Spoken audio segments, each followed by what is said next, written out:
NATO leaders have gathered in Washington, D.C. as the United States is hosting all the NATO leaders for the 75th anniversary. And what are the consequences of Canada still not pulling its financial weight? Hello, I'm Adrienne Batra. With me are Warren Kinsella and Brian Lilley. A lot of photo ops, a lot of glad handling, a lot of speeches, Brian. But one thing that is being really pointed out during the course of this NATO summit that's been going on now is that country like Canada is still not pulling its weight when it comes to the financial contribution that it needs to make to NATO in terms of our military spending. And that's being pointed out by a number of our allies. There's a lot of complaining about Canada. U.S. House Speaker Mike Johnson calling us shameful, saying we're riding on America's coattails. And he's right. Mitch McConnell, Senate leader for the Republicans, posting a photo of him meeting with Trudeau and his Democrat counterpart, Chuck Schumer, and saying Canada needs to do more. This is not a new thing, and it's not just Republican. This goes back to Bill Clinton complaining about Canada not doing enough, George W. Bush. Barack Obama called on Canada to increase its NATO defense spending, standing on the floor of our own parliament when he did a speech to a joint session of parliament in 2016. So this is not new, but Canada signed a pledge to get to 2% by 2024 after Russia invaded Crimea 10 years ago. We're nowhere near that, and we don't have a credible plan. So we are getting beaten up quite badly.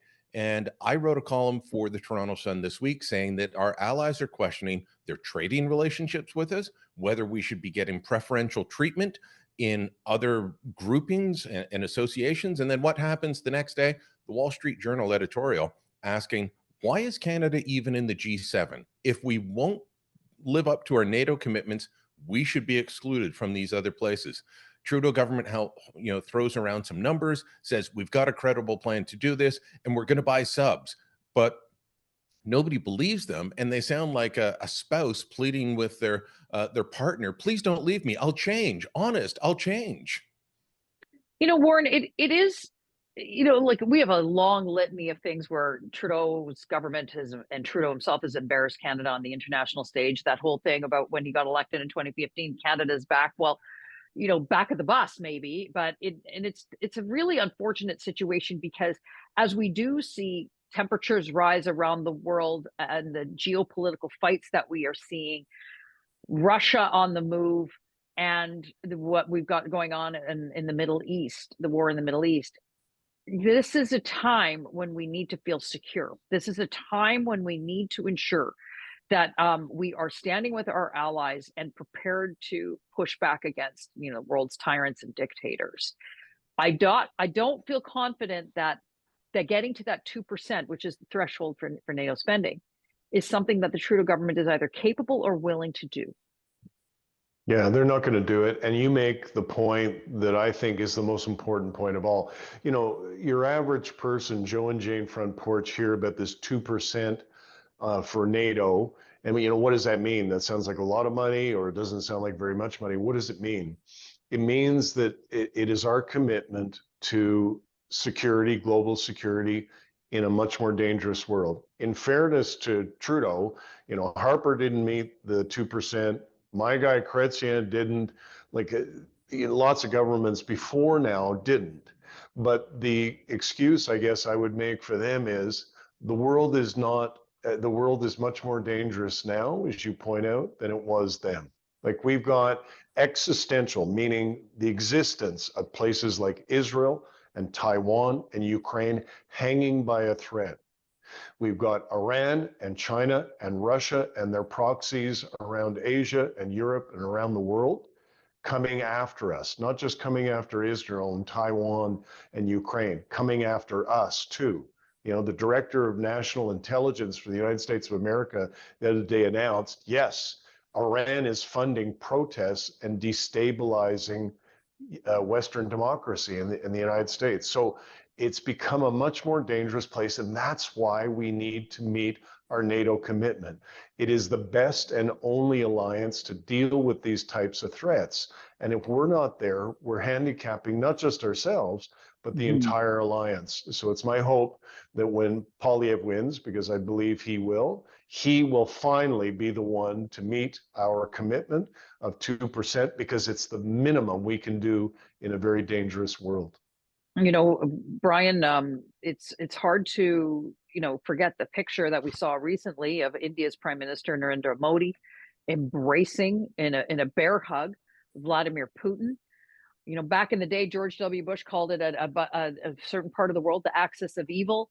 And you wonder, with an ally like India and the strength and the biggest democracy in the world, Modi then looking at Russia as a friend and an ally.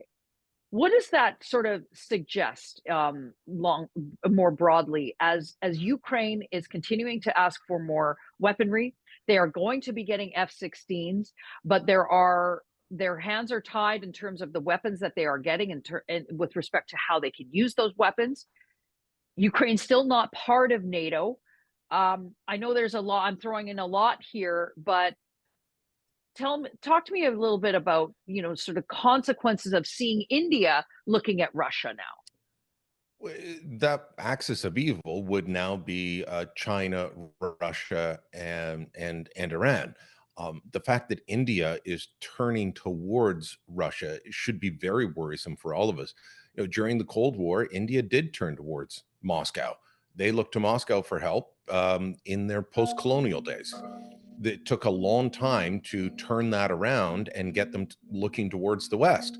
And what did a lot of Western countries do?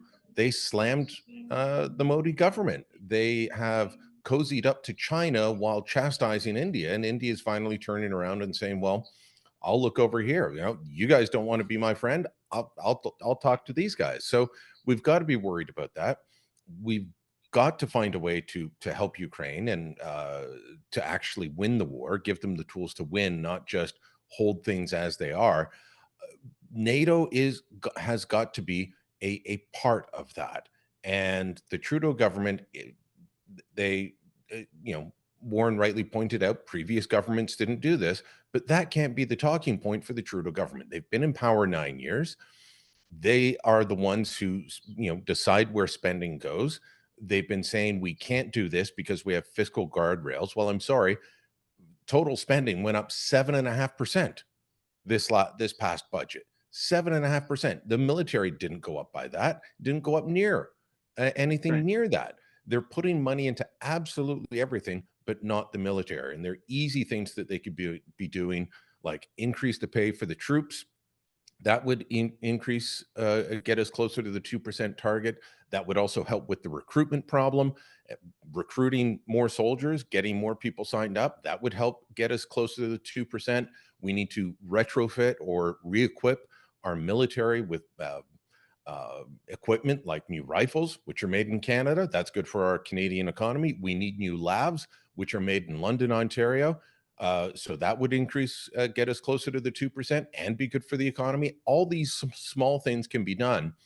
Instead, the Trudeau government's talking about how their climate change spending is actually part of defense spending because it's our biggest national security threat. Nobody's buying that. And nobody's buying that we're going to buy subs at the last minute either. Well, Warren, last word to you. As the summit continues to wrap up, the big focus is in and around the future of Ukraine. We saw Russia hit a children's hospital, killing too many children. We know that there is no relenting from Vladimir Putin against Ukraine. President Biden, in his okay address at the opening of the NATO summit, it wasn't too jumbled like we've seen in the past from Biden, he made a point of saying there will be a path for Ukraine to be part of NATO. What does that consequence look like as Russia continues their assault on Ukraine? Well, I say as a guy who has historically supported Biden, it reminded me of the Canadian commitment. You've got two guys, Trudeau and Biden, are under a lot of pressure and their future is in doubt. So they throw a Hail Mary pass. So Trudeau does this unfunded submarines thing and Biden does this, we're going to welcome you into NATO, but you need to win the war first. Well, they're not winning the war at the moment because the U.S. Congress messed around for 6 months and did not provide the kind of support the Ukraine needed. And so Putin, as you pointed out, took advantage of that and had significant successes in the battlefield. Now, the latest reporting this morning is that they don't anticipate those successes will continue, but nor is Ukraine now in a position to push back the Russian occupiers. So, like at the summit, it was sad to see us do what we did. It was just so plainly dishonest, but also to see Biden what he did, because, I don't believe he really is going to create a path for Ukraine to join NATO. Well, let us know what you think in the comments below. Like this video and subscribe to our YouTube channel, and go to thetorontosun.com. You're going to find commentary and coverage there you will not find anywhere else.